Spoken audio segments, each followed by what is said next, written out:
One बहुत कुछ सिखाता है, धैर्य, एकांत और वो साहस जो भीड़ में नहीं, अकेलेपन में जन्म लेता है।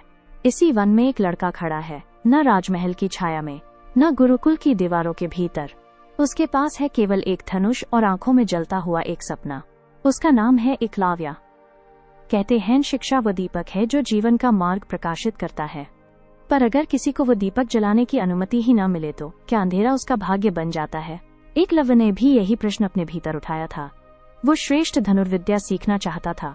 देश का सबसे बड़ा गुरु, सबसे महान आचार्य द्रोणाचार्य एकलव्य उनके सामने पहुंचा। न विनय में कमी थी, न प्रतिभा में, पर उत्तर पहले से तय था। तुम राजकुमार नहीं हो, तुम क्षत्रिय नहीं हो, ये गुरुकुल तुम्हारे लिए नहीं है।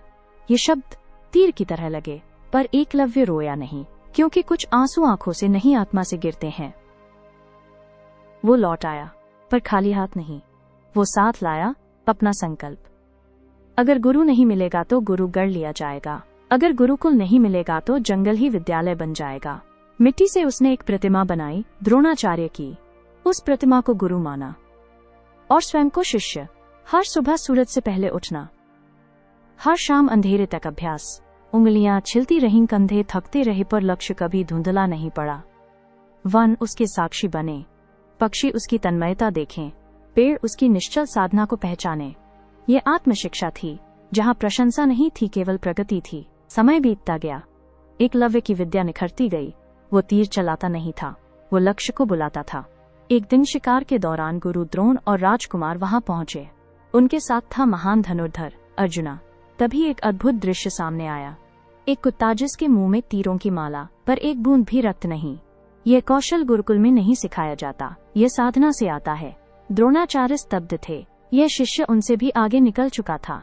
उन्होंने पूछा, तुम्हारे गुरु कौन हैं? एकलव्य ने सिर झुकाया। आप। वह क्षण भारी था। द्रोणाचार्य समझ गए, यदि ये विद्या इसी तरह बढ़ती रही तो अर्जुन का स्थान डगमगा सकता है। गुरु ने कहा, यदि मैं तुम्हारा गुरु हूं तो गुरु दक्षिणा दो। एक पल के लिए वन भी थम गया। गुरु दक्षिणा, धन, स्वर्ण, भूमि नहीं, अपना दाहिना अंगूठा। कोई चीख नहीं, कोई प्रश्न नहीं, कोई शिकायत नहीं। एकलव्य ने धनुष नीचे रखा, चाकू उठाया और वो अंगूठा जो उसकी साधना का आधार था, गुरु के चरणों में रख दिया। ये करुणा का चरम था, पर यह पराजय नहीं थी। ये वीरता थी जो मौन में प्रकट होती है। एकलव्य जानता था अब वो कभी पहले जैसा नहीं रहेगा, पर उसने ये भी जाना कि आत्मसम्मान किसी अंग से नहीं, चरित्र से मापा जाता है। उसने गुरु को प्रणाम किया और जंगल की ओर लौट गया। इतिहास ने उसे विजेता नहीं कहा, पर समय ने उसे महान कहा।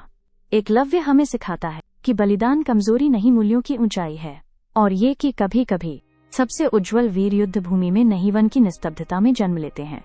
उसका तीर रुक गया, पर उसकी कथा नहीं, क्योंकि कुछ नाम ताज नहीं पहनते, वे आत्मा पर अंकित हो जाते हैं।